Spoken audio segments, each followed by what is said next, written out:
Olá, sou a professora Lenice de Moraes, da FAM-FGV, disciplina Direito do Trabalho para as turmas de Administração e Contábeis. Devido à situação de pandemia vivenciada por todos nós, as aulas foram suspensas de forma presencial, mas continuaremos lecionando conteúdo programático através de aulas virtuais, com material a ser encaminhado para vocês, todo material de apoio, slide, textos, livros e, obviamente, alguns exercícios que serão necessários para a complementação da atividade e da aprendizagem.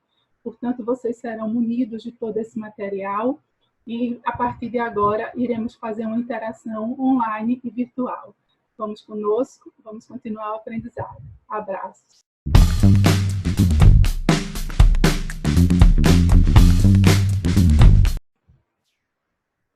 Olá, pessoal da turma Direito do Trabalho da FAM-FGV.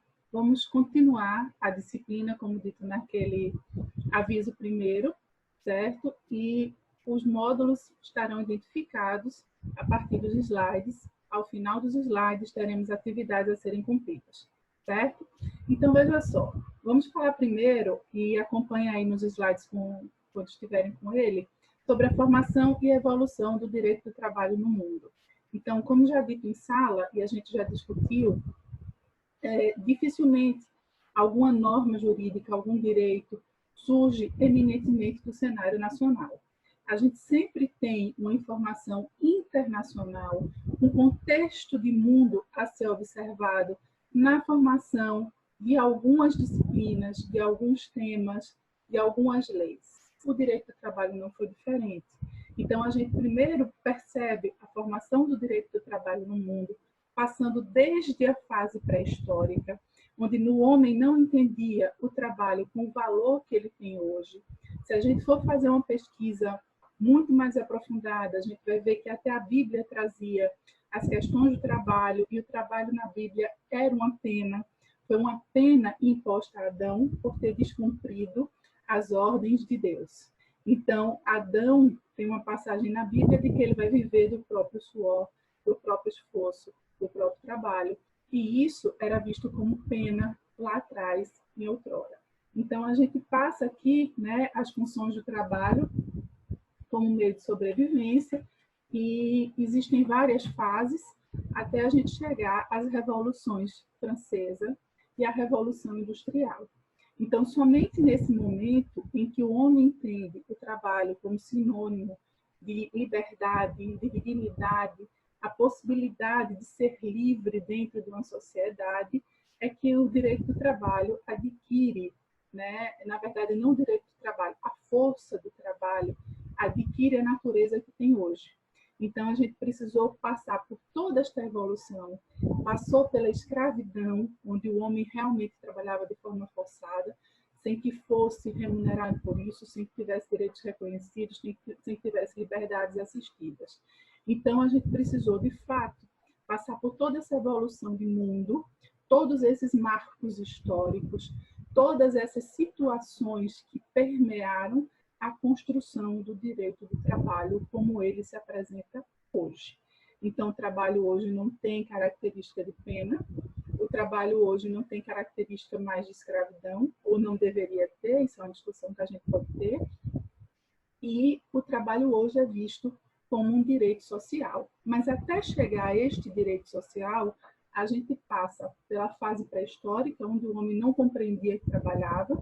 Depois a gente passa pela situação da troca ou do escambo de mercadorias, e aí a gente começa a colocar valores em algumas mercadorias, a gente começa a entender que existe um mercado de trabalho, mas o trabalho ainda não está configurado como se espera, como se deve, e como hoje ele é visto socialmente falando e legalmente falando também, que é mais importante, né? Posteriormente, a questão das trocas e do escambo, a gente viu o surgimento das corporações de ofício, que se assemelha hoje com as questões de aprendizado. Então, as corporações de ofício, você enviava seus filhos, faziam testes. Naqueles testes, eles se tornavam aprendizes de grandes mestres. A partir daí, da fase do aprendizado, eles estavam aptos a desenvolver alguma atividade. Mas aí a gente ainda não enxergava o trabalho com a natureza que tem hoje. Precisou a Revolução Francesa, com os ideais que ela trazia, igualdade, liberdade e fraternidade, e muito mais fortemente o de igualdade, porque não se pode falar em liberdade sem que exista igualdade. Então, as diferenças tiveram que ser niveladas e o trabalho serviu como fonte, como instrumento para o alcance dessa liberdade. Então, só a partir daí, Revolução Francesa, que se passou a falar em direito do trabalho com a natureza que a gente tem hoje, da forma que a gente o enxerga, o trabalha, o protege, legalmente falando. Posteriormente, a Revolução Industrial é um momento onde o homem vai mesmo para o campo de trabalho, para as máquinas, etc. Então, é nesse instante que o trabalho se molda. Então, saímos de uma fase pré-histórica, onde o trabalho não tinha um valor de atividade de natureza econômica, adentramos nas fases de Revolução Industrial e Revolução Francesa, importantíssimas para a gente entender o contexto de trabalho hoje no mundo, a necessidade de proteção do trabalho, a necessidade de proteção do trabalhador, do emprego, etc. E, a partir daí, a gente começa a ter a natureza do trabalho como atividade econômica moldada. Partimos, né, em seguida, para a questão do Estado. Então, o Estado, até então, se abstinha de proteger o trabalho, não participava das atividades, era um Estado dito liberal, onde você não tinha direitos assegurados. O Estado passou a intervir nas relações de trabalho, a Igreja Católica também, tanto que os papas começaram a produzir encíclicas, revelando a necessidade de proteção do trabalho e do trabalhador. A partir de então, a gente tem o Estado e a Igreja interessando-se pelas relações de trabalho, e aí a gente começa a despontar no mundo para um constitucionalismo social. Então, veja, saímos da fase pré-histórica, certo? Onde o trabalho não tinha força de atividade econômica, passamos por toda uma evolução norteada por um contexto mundial, principalmente pelas revoluções francesa e a Revolução Industrial, e aí seguimos, né, dentro de cada país, em cada estado, organizando-se para um constitucionalismo social. Que constitucionalismo social é esse? A partir do instante que o Estado se interessa pelas relações de trabalho, a partir do instante que a própria Igreja se interessa pelas relações de trabalho, é preciso que isso esteja registrado em leis. E nada mais seguro do que ser registrado na lei maior, que é o texto da Constituição. Então, alguns países começaram exatamente a proteger a relação de trabalho e, muito principalmente, o trabalhador. Então, tivemos como marcos históricos a Constituição de Weimar, né, na Alemanha, a Constituição Mexicana de 17, e aí segue-se o Tratado de Versalhes, a criação da Organização Internacional do Trabalho. Brasil, signatário desta organização internacional, obedece, né, às regras da OIT, está adstrito às regras da OIT, na verdade, e aí a gente vai, né, passando pela Carta del Lavoro da Itália e podemos, a partir daí dizer que realmente o direito do trabalho, a configuração da natureza econômica como se tem hoje, está posto para o mundo inteiro. Se está posto, é preciso que a gente, a partir de então, tenha providências de proteção desse trabalho e desse trabalhador. No Brasil, a formação e a evolução do direito do trabalho acompanhou todo esse contexto de mundo, obviamente, né? A gente não deixou de ser informado por todos os direitos internacionalmente consignados, que o Brasil se tornou também signatário, e se o Brasil se torna signatário, ele se torna responsável por implementar esses direitos que ele concordou em participar, certo? Em âmbito internacional, e aí a gente está falando, nesse momento, em direitos, né, no aspecto internacional, e quando eles entram no nosso ordenamento jurídico, quando eles passam a valer para o cidadão brasileiro como lei, se torna direito fundamental.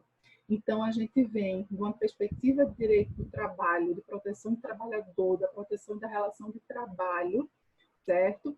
Desde o aspecto internacional, e a gente passa para o direito nacional, porque a gente se comprometeu enquanto país e tem que cumprir, e a partir daí, passando por esse aspecto nacional, a gente passa a falar de direito fundamental. Então, veja, a gente tem uma perspectiva primeira de direitos humanos, quando se compromete internacionalmente perante outros países, e posteriormente, quando esse direito passa a valer dentro do ordenamento jurídico, dentro do nosso conjunto de leis, a gente está falando em direito fundamental, certo? Então, no Brasil, a partir de 1934, né, a gente passa a proteger as questões do trabalho. Mas sem antes, né, a gente não pode esquecer, sem antes de falar, das fases pelas quais passou o direito do trabalho no Brasil. A primeira fase foi do descobrimento à abolição. Então, a gente não pode falar aí numa relação de trabalho protegida mediante leis, etc., porque a gente está falando de uma relação de trabalho que não tinha necessariamente a natureza que a gente discute hoje. E aí a gente fala da abolição à escravatura, uma primeira fase, depois a segunda fase com a proclamação da República, até a campanha da Aliança Liberal, e a terceira fase com a Revolução de 1930 até os dias atuais. Então, veja que tem muito de contexto histórico, tem muito de formação histórica para a aquisição desses direitos. Não foi de repente, não foi de graça, né? Foi um movimento aí de lutas mesmo, de necessidade de buscar a proteção da relação de trabalho, que, se a gente for verificar, o contexto continua, né? Estamos aí num período de pandemia, onde o que se discute mais fortemente hoje, inclusive nas relações governamentais e políticas, é a paralisação dos postos de trabalho, é a proteção do trabalhador, é a falta de dinheiro para o trabalhador, é ficar em casa ou não ficar em casa, é ficar em casa e a economia parar e o trabalhador ficar desamparado, porque o governo não tem, nesse instante, nenhuma medida de amparo emergencial que seja suficiente. E, por falar nisso, amanhã, né, iremos discutir a MP 927, com as alterações que já aconteceram, e vou instrumentalizar vocês com material, inclusive, para a atividade prática de vocês, de administração, de contábeis, o que fazer com os clientes, como enviar documentação, como ficar resguardado para uma futura relação trabalhista lá na frente discutida a partir do evento da Covid-19, certo? Então, assim, se a gente for friamente analisar, as relações de trabalho estão sempre em conflito. Apesar de todo o arcabouço legislativo, todo o arcabouço protetivo de leis, as relações de trabalho estão sempre em rota de colisão, em conflito, seja por conta da necessidade de flexibilização por situações demandadas pelo empresariado, seja por situações de flexibilização, porque realmente as relações de trabalho mudaram, e aí vamos fazer também essa reflexão, seja porque o período é de pandemia e ninguém sabe o que fazer com essa questão, né, de proteção do trabalhador. Então, a gente sempre vai ter essa evolução do direito do trabalho. O direito do trabalho não é estanque. Não veio a CLT, disse que ele existe, protegeu junto com a Constituição e acabou-se. Não, é uma construção diária, porque a relação, né, é diária, a situação social é diária. Então, assim, sempre vai haver a necessidade de discussão, de rediscussão, de novas leis, etc., para a questão do direito do trabalho, certo? Então, veja só, a gente só veio realmente no Brasil a tratar o direito de trabalho como atividade econômica com a natureza que a gente tem hoje, depois, né, da influência do contexto histórico mundial, como já falei, a criação de textos legais no mundo afora, que inspiraram o Brasil a também fazê-lo, e a OIT. Com a proclamação da República, né, desencadeia-se no Brasil o constitucionalismo social. E aí é importante que a gente pontue isso. O que é esse constitucionalismo social? É o texto da Constituição protegendo o trabalhador. É o texto da Constituição protegendo a relação de trabalho. Certo? E isso já vinha de outros países, óbvio. E a gente começou, né, a introduzir, com a era Vargas, em 1930, a criação do Ministério do Trabalho, Indústria e Comércio. Se a gente cria um Ministério do Trabalho, Indústria e Comércio, significa que a gente, né, vai ter uma atenção para o tema, vai proteger, vai criar regras, vai criar disciplina para essas situações que precisam ser regulamentadas. Então, a primeira Constituição foi a de 34, no Brasil, que tratou das questões de trabalho e garantiu o seguinte aos trabalhadores: liberdade sindical, isonomia salarial, salário mínimo, jornada de 8 horas de trabalho, proteção do trabalho das mulheres, das crianças, repouso semanal e férias anuais remuneradas. Não tínhamos antes. Tá? Então, todo esse arcabouço de proteção legislativa veio a partir de 34, inspirado nas constituições mexicana e alemã. Foram as primeiras que trouxeram esse constitucionalismo social para uma discussão no mundo inteiro. Então, se viram de paradigma, se viram como modelo. Só aí, depois de 34, tivemos a Constituição de 37, né, que, a partir da situação do golpe de Vargas, significou um retrocesso. Somente em 43, com a aprovação da CLT, é que novamente, né, voltamos a ter as questões de trabalho protegidas e definidas.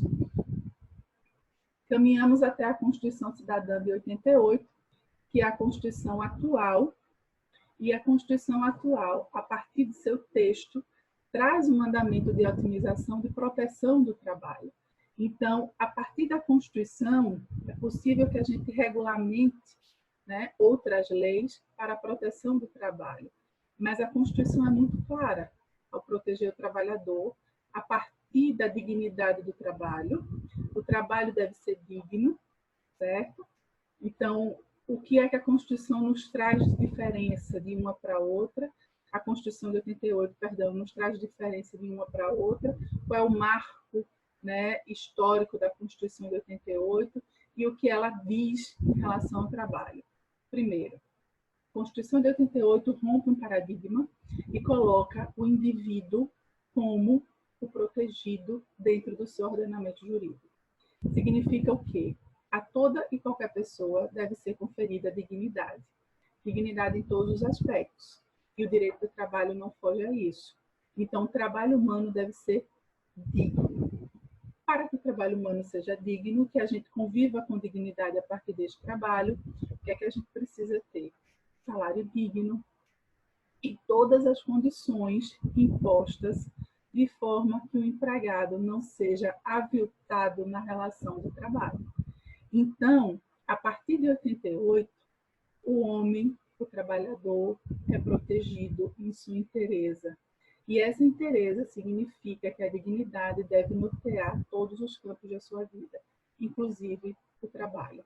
Então, a valorização do trabalho humano é o norte da Constituição de 88, tema que vamos trabalhar na próxima aula. E a Constituição de 88 dá o comando para que todos os outros textos normativos de proteção do trabalhador também tratem a relação do trabalho com dignidade.